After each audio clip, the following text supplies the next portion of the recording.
friends. Angel with UnBasic Black here, and we are trying out a Zoom call today. So let's see how we do. Okay. So today we're going to be talking about relationships, marriage, singles versus married folks, like who has it better, right? Who's living the good life, you know? Right. So one of the things that kind of prompted me to want to talk about this topic is because you hear a lot of discussion amongst people who are married and versus people who are single, you know, and I've often wondered, like, who has it better? Having myself been on both sides of the equation, I have a feeling about it. Right. Yeah, I feel one way about it, right? So I think that it's a pretty good topic to talk about. What do you think, May?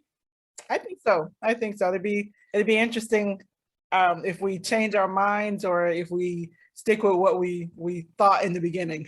I think so too. I definitely think so too, because I was talking to not really a friend, more of an associate recently, and one of the first things that she mentioned when I was talking about being a single parent, she was like, "Oh, we got to get you married off," and What? that was my expression too. I was kind of like, hard pass. So it kind of got me to thinking about this topic, where I think a lot of people still kind of have that mentality. They still kind of think that way. Right. Like, and you saying that, I think about like the way television portrays everything, because it's like everything is like liberal and everybody do what they want to do. But then when you get into reality, it's totally different. Like on TV, nobody's married, everybody's living together and all that kind of thing, and not really necessarily bothering to get married. And like, I was watching the show the other day, and this guy was like, "Okay, I've been wanting to ask you this for a long while," and he had a box, and I'm thinking, "Oh, he's gonna ask her to marry her." He opens up, and it's a key. Here's the key to my apartment. I'm like, what? Yeah, I've seen things like that as well. And I'm like, why do you build it up like you're doing a proposal when it's like the key in the, I guess that's a big deal for some people, but like there's a key in it instead of like a ring or whatever the case may be. But it really does kind of make you think, because I think reality and people's thoughts maybe are not matching in this case. Right. I agree. So having lived in Japan for an extended period of time, one of the big issues that's facing Japan right now is the gap between young and old. A lot of young people are not getting married. They've opted not to get married. There's a word for it, and I can't think of the name, but they have an expression or a name for people like this who have opted not to get married at all, ever. And it's not even a situation where you have people that are living together or anything like that, because they're not living together. They're just opting not to even be bothered with it altogether. They don't want kids. They don't want husbands or wives. They don't want any of that responsibility. So they are able to live their lives, quote unquote, freely. Right. And I found that pretty interesting, because I think in America, we've kind of, over the years, kind of set it up to where, you know, if you are past a certain age and you're not married, you're a spinster. Right. If you're not married past a certain age, you're a confirmed bachelor, right? And of course, there's always that double standard of, you know, whose life looks better when it comes to spinsterhood for women. Right. And then the word they use, spinster, is like, yeah, confirmed bachelor, living a good life. Yeah, and you picture him with cognac and a cigar, right? Right. That Dos Equis guy. Yeah, exactly. And with women, it's like they're in like some like hag robe and, you know, some bonnet on her head or something. Surrounded by cats. Exactly. That's the image that, you know, single women get. And it's so ridiculous. And like I said, I think a lot of times that the reality and people's thoughts behind it are not matching up, because I think it depends on who you talk to. Right.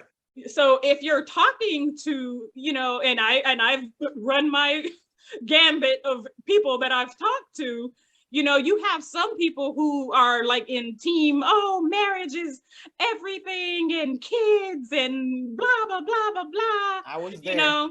And again, I don't want to be cynical, because I think time will show, that sounds bad. Time will show them the realities of life, or they chose well, right? Some people choose well, right? And they're genuinely happy, which I think is okay too.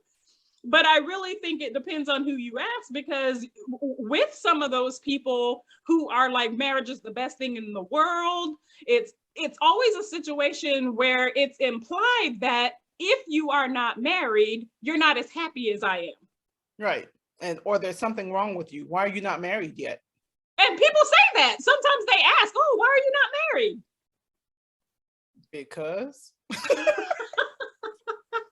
Why are you stupid? I don't have to explain myself to you. Exactly. It's like, what kind of question is that? Right. So I was looking at some statistics, and it's on Pew Research Center, the Pew Research Center. Okay. And it was talking about the rising share of US adults living without a spouse or partner. So back in 1990, it was 67% married individuals back in 1990. Wow. Flash forward to 2019, it has declined to 53%. Which I found pretty interesting when you look at from 1990 to 2019, the decline that we see there. Okay, now, what is the criteria again? It says the rising share of US adults are living without a spouse or partner, percent of populations ages 25 to 54. Okay. Yep. So in that is more than likely included divorce and all that too. Yeah, I'm pretty sure. Yeah, I'm pretty sure, because they leave a margin for cohabiting as well. Okay. Yeah, they leave a margin for cohabiting. So what they have listed here is married, cohabiting, and unpartnered. Aha. Okay. Mm-hmm. That covers a lot. It does. It does. But I found it pretty interesting that individuals from 1990 that were unpartnered, is how they have it listed, was 29%. And flash forward to 2019, and you have 38% that's unpartnered. Wow. And for cohabiting, it went from 4% to 9%. So I found that very, very interesting. Right. The people are kicking tradition. I think so, but I think that has a lot to do with roles, right? Because there's a lot of gender roles that are kind of outdated, old-fashioned gender roles where women were expected to, either, not remain single, they get married to be taken care of, right. Or once they got married, they left the workplace. Right. And I think because those gender roles are kind of changing, you're seeing more and this is just, again, my opinion for people who have opinions about everything. You're seeing people who have decided to shirk off those gender norms and say, I can enter the workplace, I can be successful, I can do these things on my own. Mm-hmm. And I think once they get there, they kind of see that there's no hurry. Right. Whereas before, it was kind of, it almost felt like a matter of survival. Mm-hmm. Mm-hmm. Mm-hmm, please. I was thinking that it also has been a matter of how times have changed, in that, like you were saying, and like it was that women were expected to, by a certain age, they would be married, and then the man would take care of them. But then with all these wars that have happened in the past century, the men would go off to war and the women are left at home, and they end up getting a job, and they're like, oh, I can work. I can Handle take care of it, the kids. sis. I can do that all by myself. I don't Handle it. And so it feels like over time, like when it first started, the men came back home and the women quit their job and all that kind of thing. But over time, it just seemed like, you know what? I don't want to quit my job. I like going to work. The kids are fine. There's nothing wrong with them. They're healthy, they're adjusted and all those kinds of things. I like the friends that I've gained from work. I like being able to hang out with my girlfriends and we'll have our whatever's kind of thing. So I think that part of that is women not wanting to go back home and for lack of a better phrase, be barefoot and pregnant. They want to put their shoes on. Exactly. Exactly. And I think a lot of women nowadays too, they don't want to be defined by that. Right. You know, to have that specific, that like that's your role. And right. you know, I think we had talked about it before, like that 1950s manual. Oh my gosh. How to be a good woman. And how to please your man. Have his slippers ready at the door. Be sure to have his drink ready. Have the children dressed nicely so that when the father comes in, he can see how well dressed and maintained they are. Like, what? Who wrote this? A man. Exactly. If there was ever a time for book burning, that would have been it. Right. Burn that book. Burn it.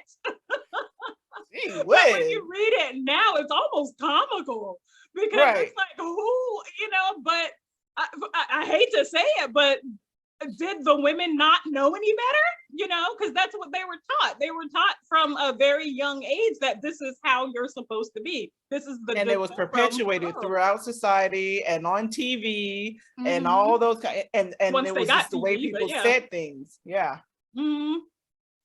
Absolutely. And then, you know, when you look at how far removed, you know, people are now from the original norms that we saw back in the day, it just boggles my mind. It's how trippy, that though. Was, I'm sorry. Go ahead. Okay. It's trippy though, because even though like women have come so far, there's still something in the air. Like I had read about this, how congresswomen are treated differently from congressmen. Oh yeah. It's and like women in the workplace period, it's always assumed, well, she's a woman, she's gonna have her period, she's gonna get pregnant, she's gonna want to take some time off so she could raise her baby, so she's not as valuable as or as important as men are because all they have is their members. Well, I mean, you see that, you know, they talk about that glass ceiling all the time, you know, and even, you know, in 2022, women still make less money than men. Right. You know, and I think it has a lot to do with not necessarily us, because I know we talked about this when it comes to race and different things like this. It's like, it's not our problem. Right. It's their problem. They're the ones that are having the issue. And I think that's what we're seeing now, because more and more women are entering the workplace and they're doing well and they're, you know, gaining in status, you know, and I think men are seeing that. And, you know, not that I'm not saying that all men have a problem with women in the workplace, but I think that plays a part. I definitely think that plays a part. So I'm going to look at some more statistics for a minute. So this next one, also from Pew Research, it talks about, and they're talking about adults between 25 and 54, unpartnered adults not faring as well as partnered peers on a range of outcomes. So it's talking about like at least completing a bachelor's degree. Individuals who are unpartnered are at 25%. And let me make sure I got the year straight. This is as of 2019. I know that gap has closed significantly for 2021. So I'll try and find it in a little bit. Economic outcomes, individuals who are employed was 75% for unpartnered and 82% for partnered. Median earnings, 35% for unpartnered and 49% for partnered. Are financially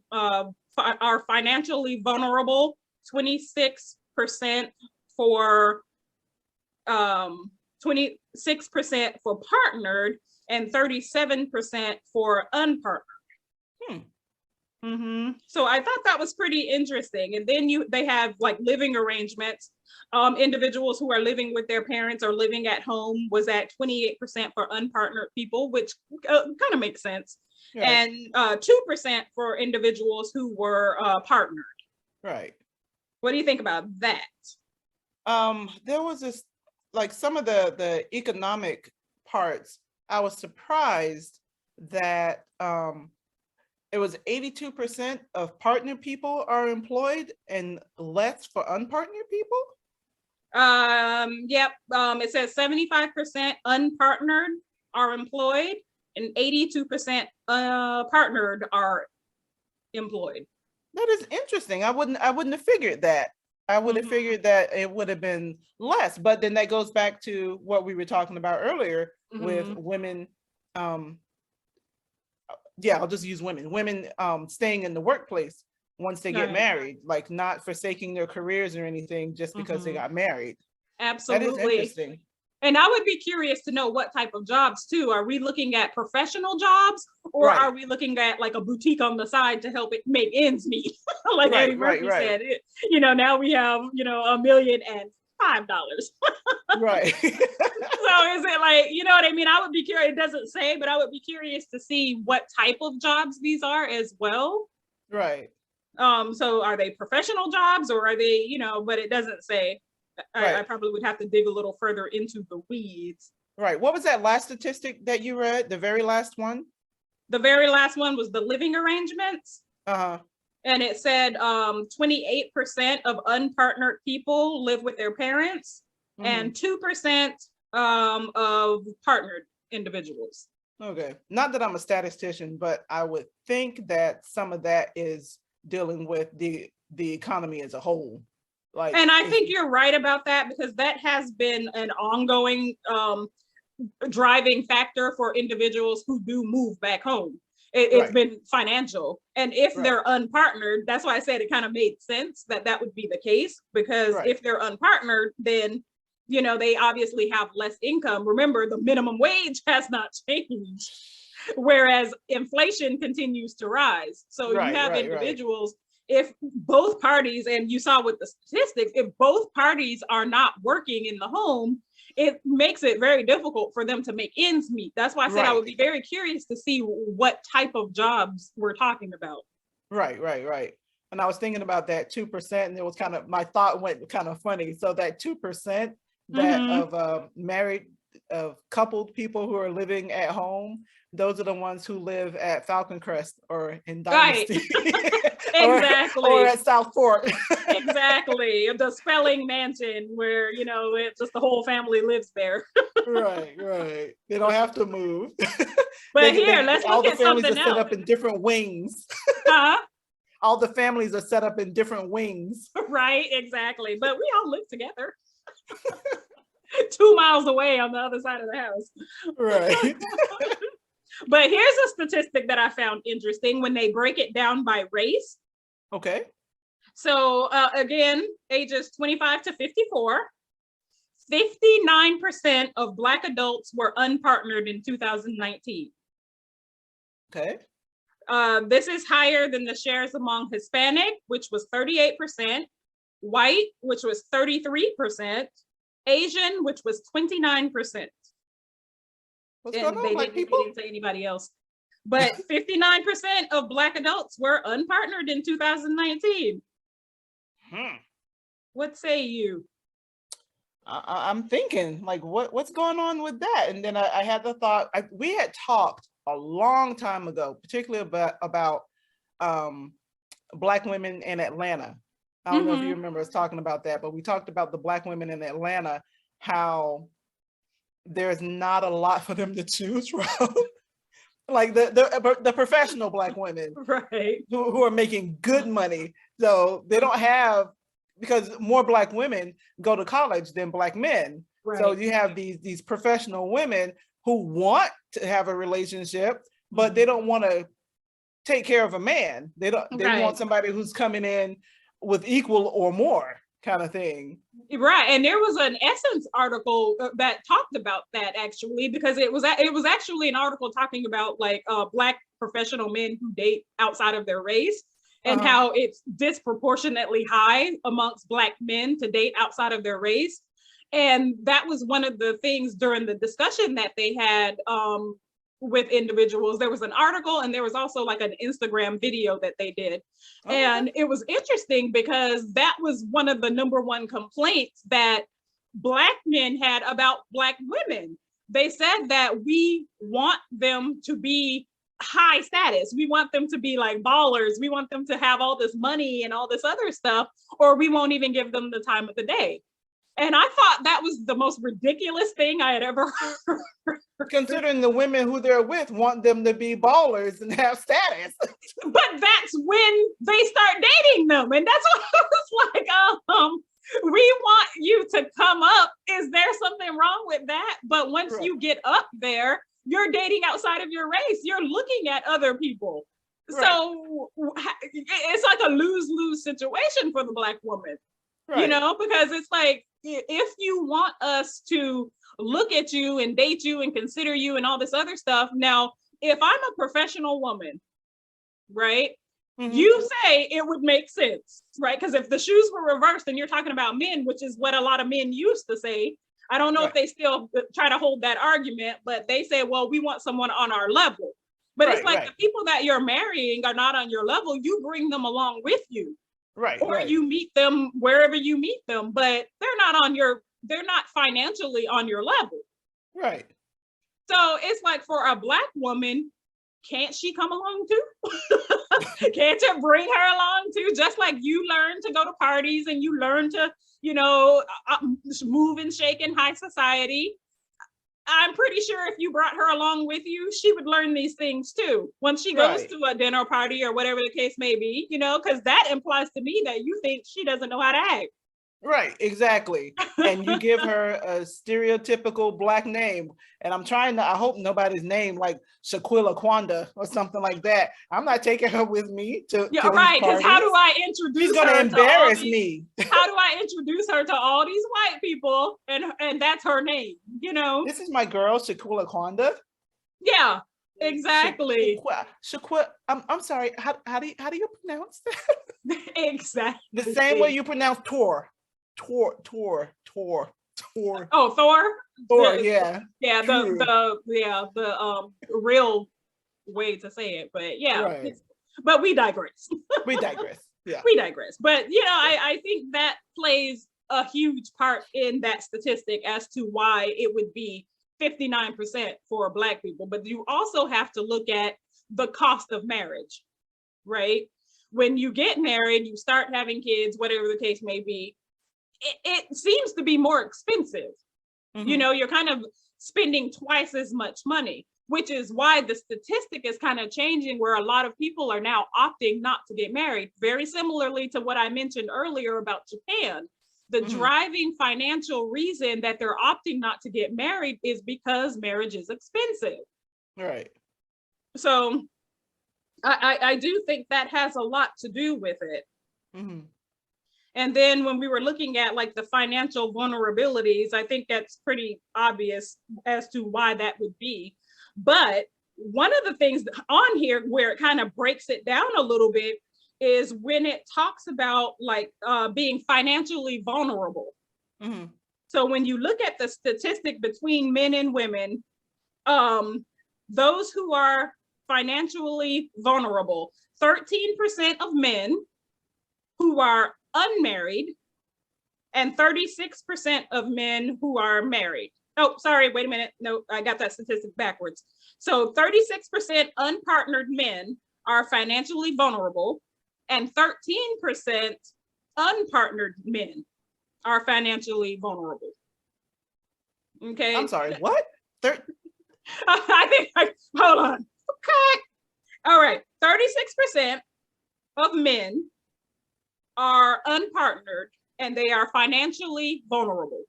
Okay. 13% are partnered and they are financially vulnerable. Okay. Okay. For some reason, I was hearing it. Yeah, I twisted said it. around. I think I said it backwards. I Yeah, think I said it backwards. So Okay. the individuals who are financially vulnerable, 13% are partnered and 36% are unpartnered. Okay. But And I'm thinking that's going to have something to do with their wives working or their partners working. but get this, something that I find ridiculously interesting, and kind of what we were talking about before about these professional Black women, of the female statistic who are financially vulnerable, 37% of unpartnered people are financially vulnerable. 38% of partnered people are financially vulnerable. How is that possible? Exactly. I was like, oh, that's interesting. That's very, very interesting, because I think when you're looking at financial vulnerability, because the playing field is not even, I think you're still seeing some similarities amongst women. Very, very interesting.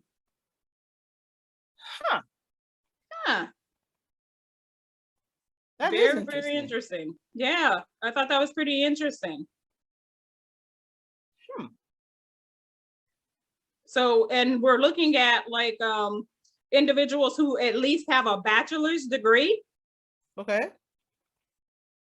26% of unpartnered men have at least a bachelor's degree. 37% have at least a bachelor's degree who are partnered.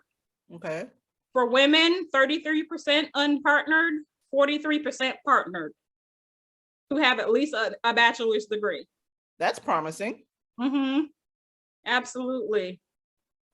So, you know, when you start looking at statistics, the picture, when you start breaking it down, kind of starts to make a little bit more sense. Right. It starts to kind of make a little bit more sense. And then you're looking at individual who has children at home under the age of 18, and those statistics change again. But that just talks about people who have children in the home. So I think it would be obvious that individuals who are partnered tend to have children at home. Right. So their statistic is at 60% and 32% of the other. But that's 32% for women who do not have children at home. Okay. So very interesting when you look at the statistics. Very interesting. The statistics, does that mean that the grass is greener on the partnered side? But based on those statistics kind of deal with economics, not necessarily with a healthy relationship or those kinds of things, the guts of it. Right. Like, well, I mean, because you can ask the question, you know, when you look at the average marriage, are individuals getting married for love, or are they getting married for financial stability? Right. You know, I knew a couple who got married for financial stability. It was, and I've heard a lot, like, and it technically is, marriage is a contract. So this couple, they decided that it would be good for them if they got married. It would help build their wealth. And if they had children, that's the credits and stuff that you get for having kids and all that kind of thing. Right. So they used it as a binding a binding agreement that they would get married and they would set up everything, and they would be, I don't know if they loved each other at some point, but it was just an arrangement. Right. And I mean, I hear arguments on both sides, you know.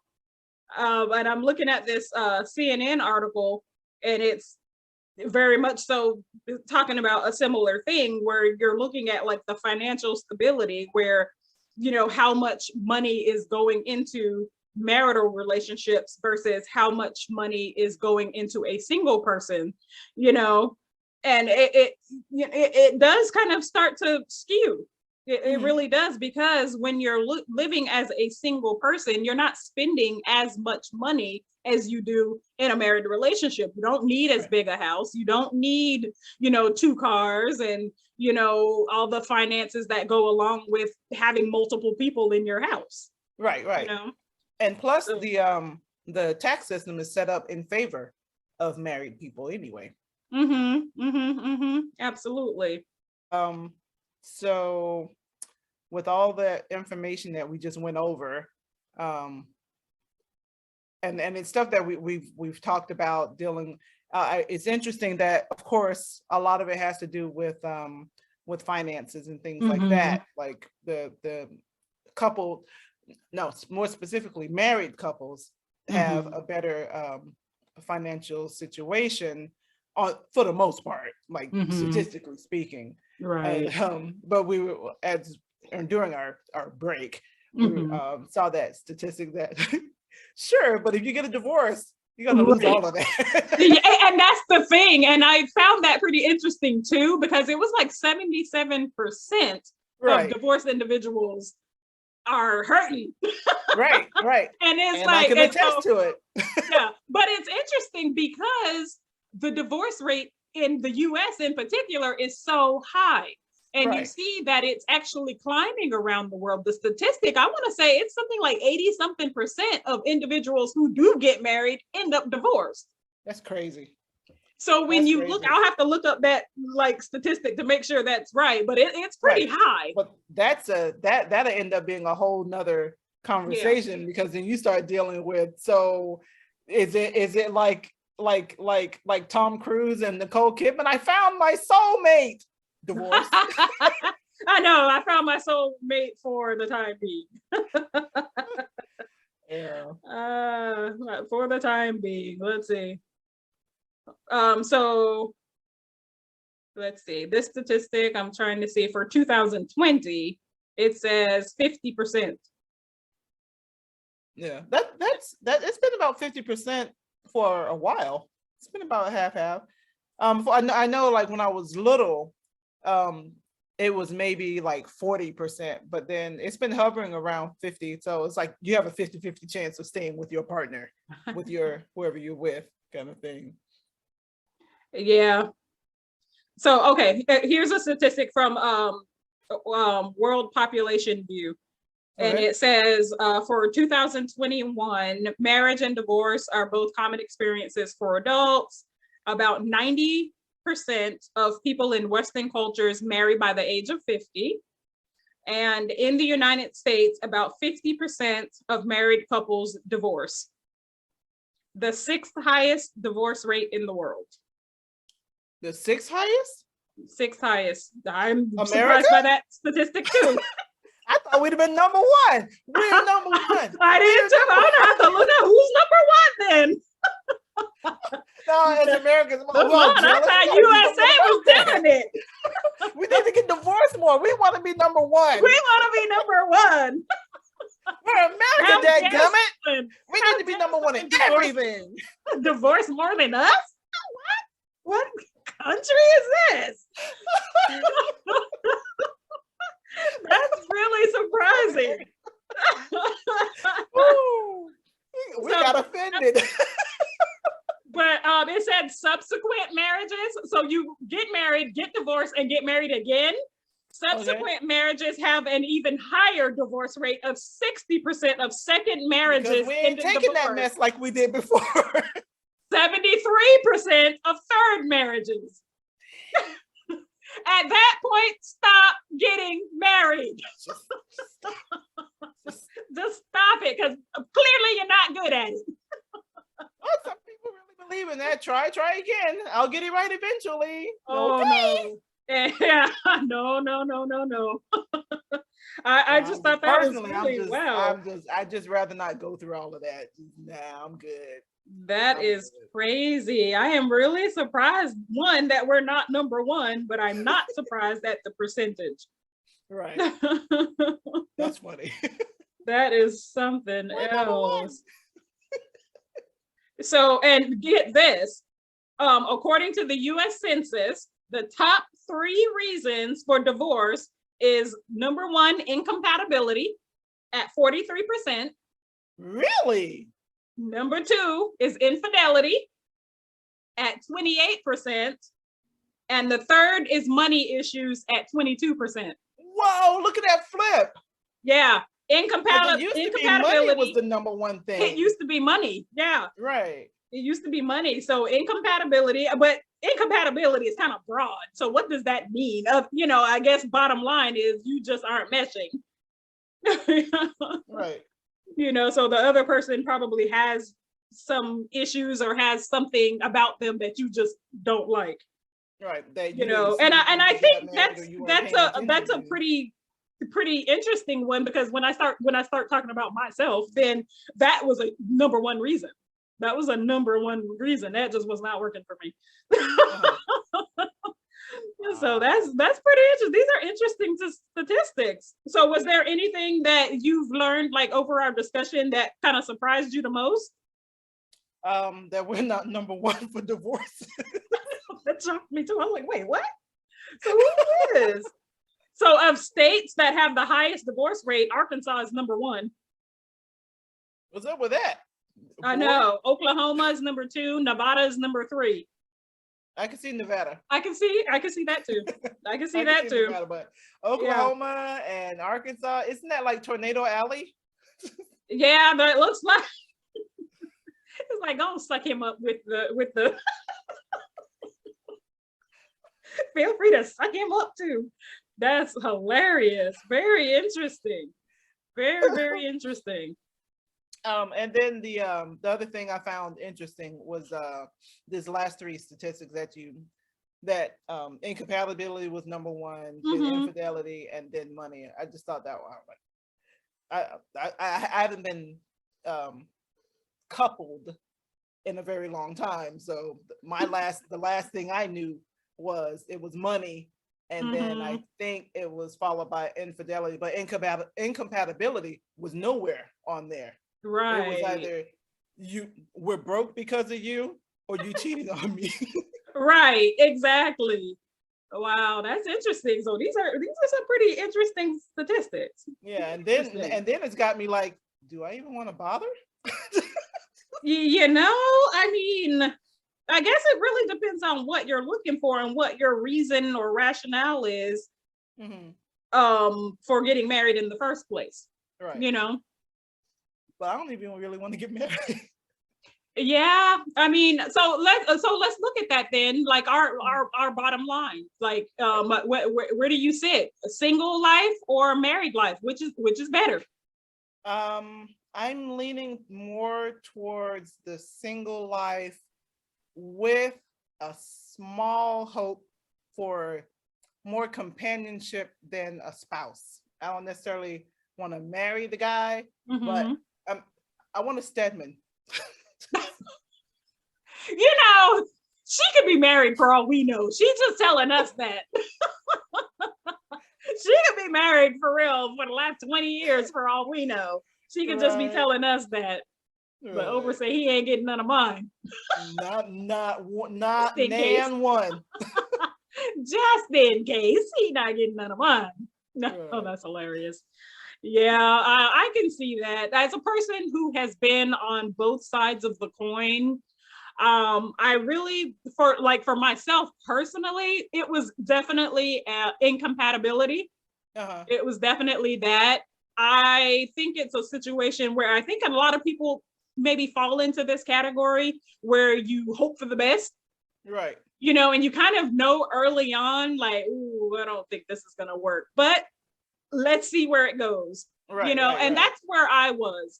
The kind of like, let's see where this goes. Because while we were dating, he was getting on my nerves.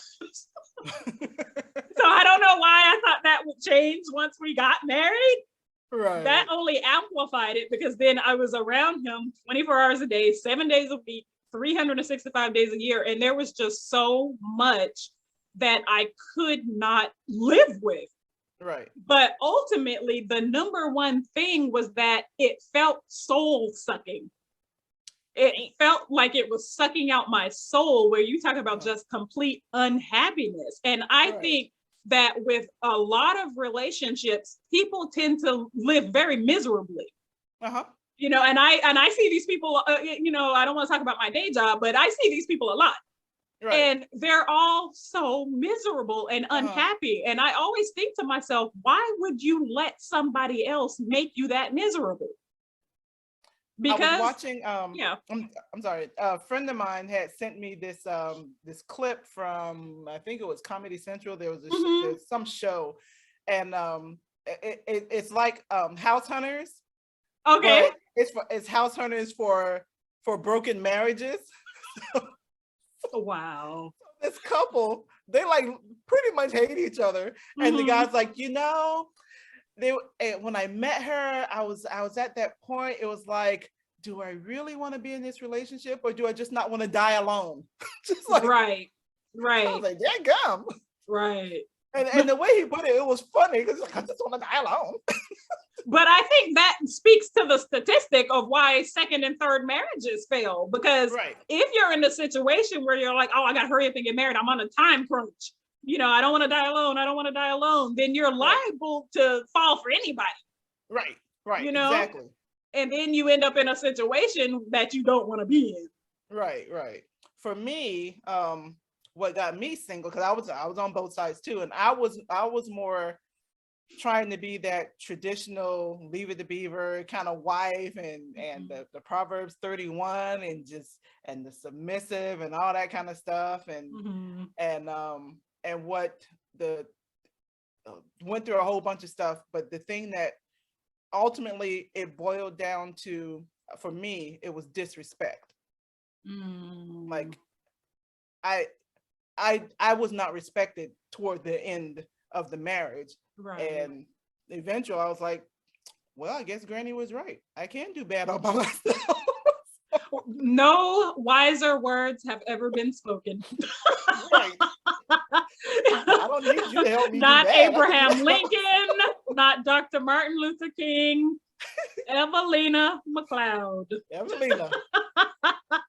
No wiser words ever spoken. You can do bad by yourself. Right. So, and I kind of have lived by that. Yeah. But it was a really tough decision because I was concerned about, you know, I had a kid, and I'm older. I was older. So who's gonna want me, kind of thing. Girl, who's gonna even, and that's what I was going through. And then at some point I was like, well, so yeah. What you gonna do? Yeah, that's the world I live in. Are you gonna get back out there and you're gonna settle, or are you going to respect yourself enough to live in your moment? And you helped me out a lot. Like, well, thank you. Like, it's okay. It's you remember those Essence articles, like people marrying themselves and taking themselves out on dates? I would have date nights for myself. Yes. But then I stopped calling it date nights and more like I'm treating myself to it. That's self-care. And I think there is danger in calling it that. You know, oh, date night with myself. I'm going to marry me. I think there's danger in that, because I think it still implies that you need this institution in order to make your life complete. And that to me, that's where the danger lies in calling it that. But I do think it's important to exercise self-care. I also think it's very important to exercise self-reliance. Because a lot of times individuals stay in these loveless marriages because that same thing that you asked yourself, who's going to want me? What's going to happen? The fear of the unknown, where they really got to realize that nobody else can make you happy. It is 100% impossible for another human being to make you happy. Once we understand that, which is why I think that song. Yeah. Honey, you can make me happy. But I really think that's why we're seeing the shift, because now that we are teaching more self-care and self-reliance, I think people are understanding that you don't need another person to make your life complete. I have always said that, you know, for some people, marriage is a great thing, right? It can be a very great thing, but are you getting married for the right reasons? And do you know your own self-worth? Right. Because if you don't know your own self-worth, don't get married. Right. Because you get tied up in that person. You're looking for somebody else. Like people like believe in UFOs and all this other stuff because they want a higher power. So they're looking anywhere that they can look to find the existence of something greater than themselves. Where in actuality, all they got to do is just look right here. It's right there in your face, you know? And I think that's where we are. But for myself, we were talking about like single versus, you know, married camp. I am in the single category if you want to be.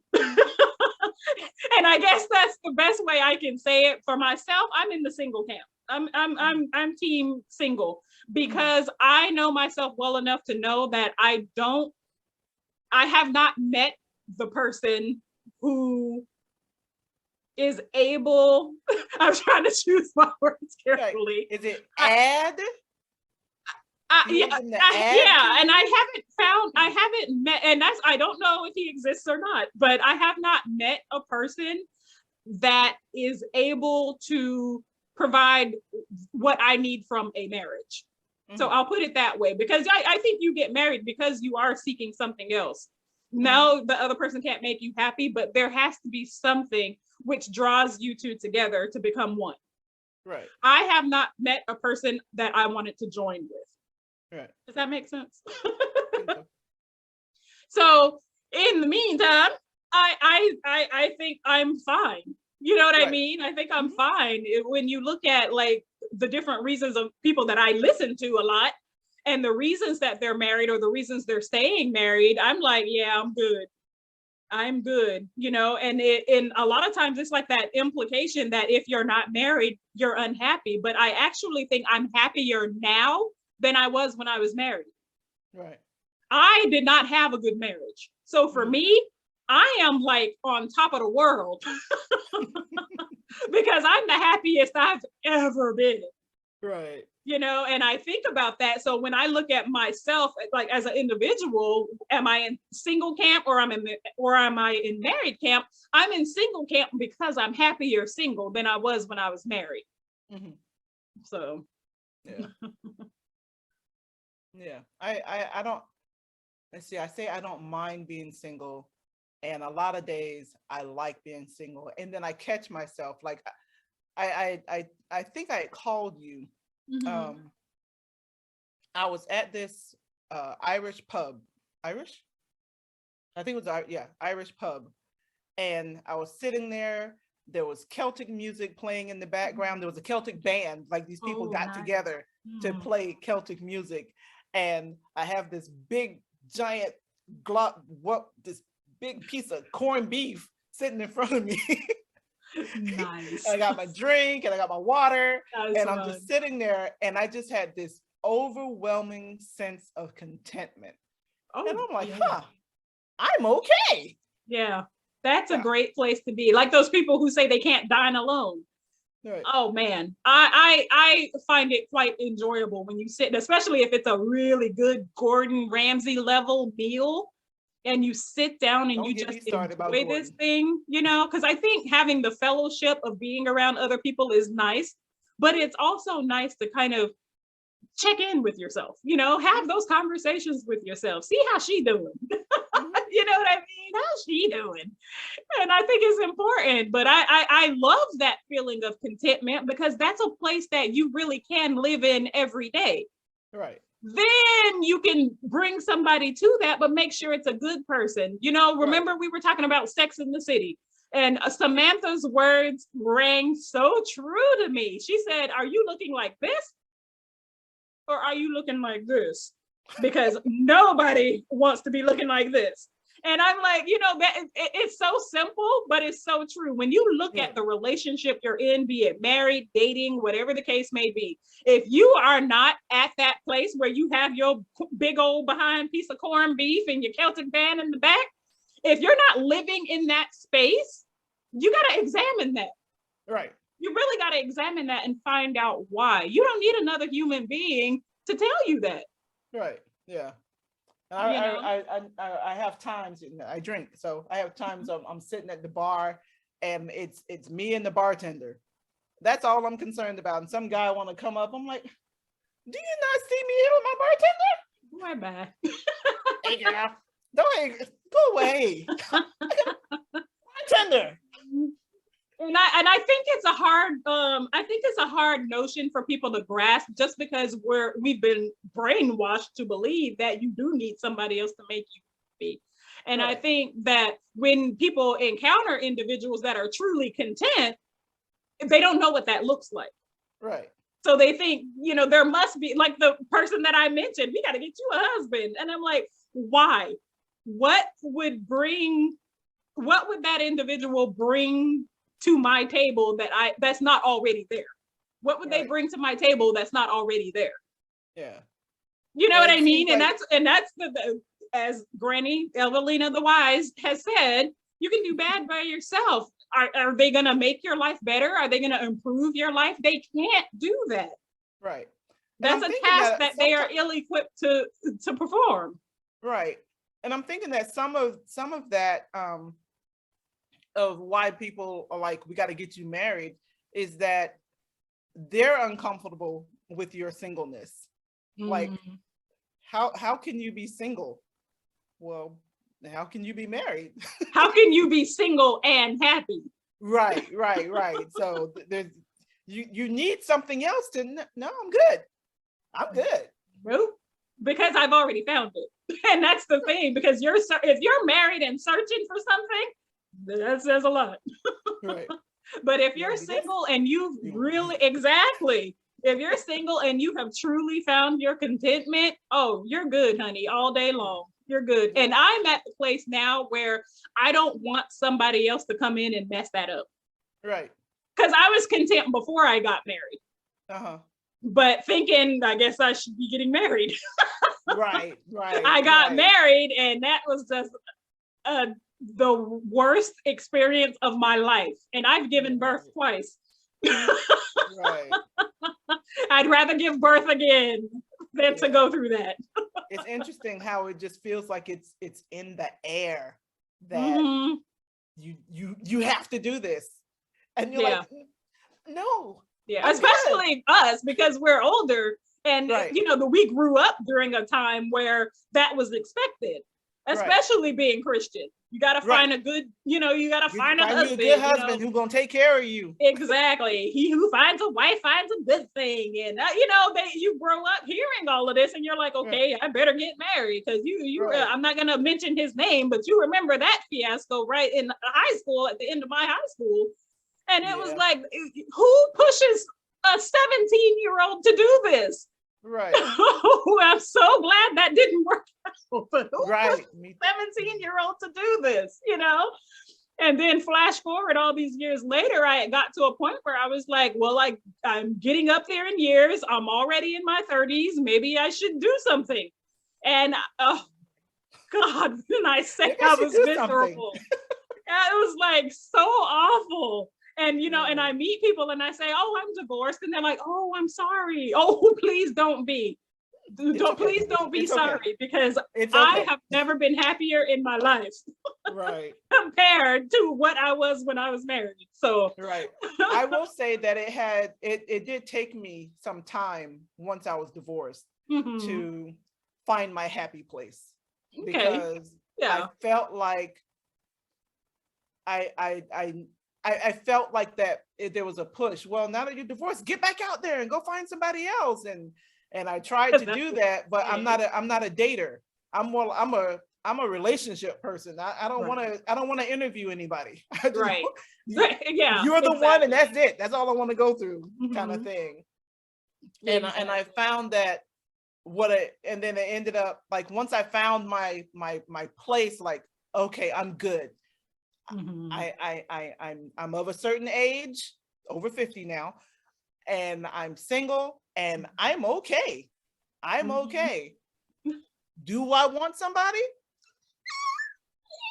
And that's where I am. I'm like, it'd be nice, but if I'm watching a show, shh. Oh yeah. See, and that's why I say I already know myself well enough to know that I'm good. I'm good. And it'll have to be somebody who's and I had the thought, the whole feelings like, if it ever happens again, it's gonna be somebody who's my friend. Mm-hmm. Like we're friends, and that's the most important thing in our relationship, is that friendship. Everything else, okay, that's everything else is gravy, but the friendship part. But if that never happens, then okay. Right. Okay. So bottom line, married or single? What say you? Single. Yeah, I'm gonna go with single as well. And I'll very quickly sum up why. Okay. When you look at like I like to travel, for example. And I like to do a lot of things. I don't have to consult. I love not having to compromise with somebody else for holidays and for, various things, right? Financial things. Again, don't have to compromise. Make a pretty good living. All of my income comes to myself. I don't have to share that with anybody but my kids, right? And that's something that I don't even consider sharing because they're a part of me. Right. So when I look at the married life versus the single life, I do prefer the single life. Yeah, that's my summary. My summary is, it's taken me a long time to get to this point to where I'm good. And like only when I'm out, only when I really look around, like, oh, there are a whole bunch of couples around me. Okay. It's taken me a long time to get there. And I don't want to mess that up because I like being here. Right. And I understand that. But a lot of times too, and I think we're going to get off in a tangent, but a lot of times too, it's kind of like that Pink song, Family Portrait, when you see like the supermodel, or you see like the family photo, everybody looks happy and they're smiling. The models are nice and beautiful and airbrushed and all of that. But you didn't see her when she got to work that morning.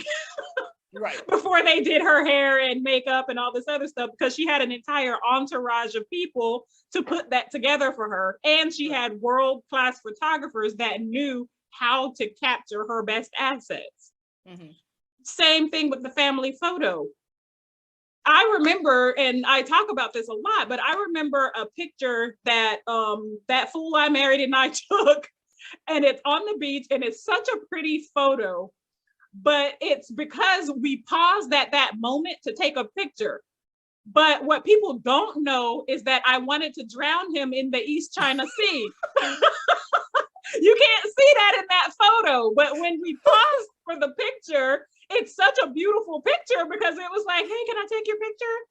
And we posed in the beautiful beach background and all this other stuff, but they don't know that we literally were in the middle of a fight, that I left him on the beach.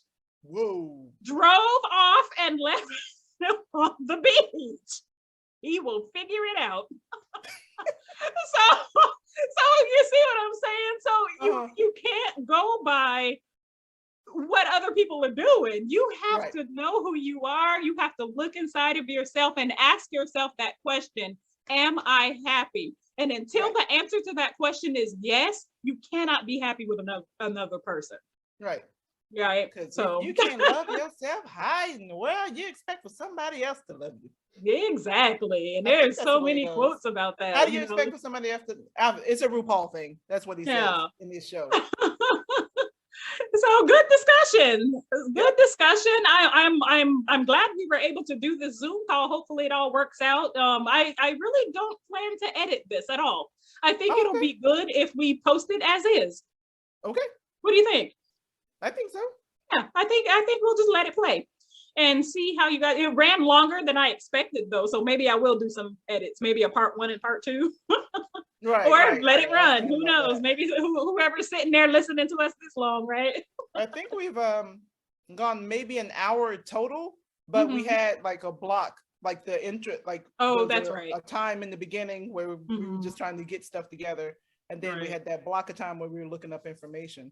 Okay, so I'll have to edit a little bit just to cut off those portions anyway. And this right here, what we're doing now. So we want to thank you for tuning in with us. I am Angel with UnBasic Black. I'm May with UnBasic Black. And we want to thank our not sponsors, but Alexei Jewelry. May's wearing Alexei Jewelry. I'm wearing natural black makeup. Are you wearing natural black as well? Yeah, so good stuff. Yeah, so we want to thank them for allowing us to use the products for our videos. Good stuff. And we want to thank you for watching. We will have many more conversations and many more videos to come. You have any saved rounds, May? I'm sorry, do I have any what? Saved rounds? Saved rounds? Oh, it's okay. Cut. It's a military expression. Saved rounds.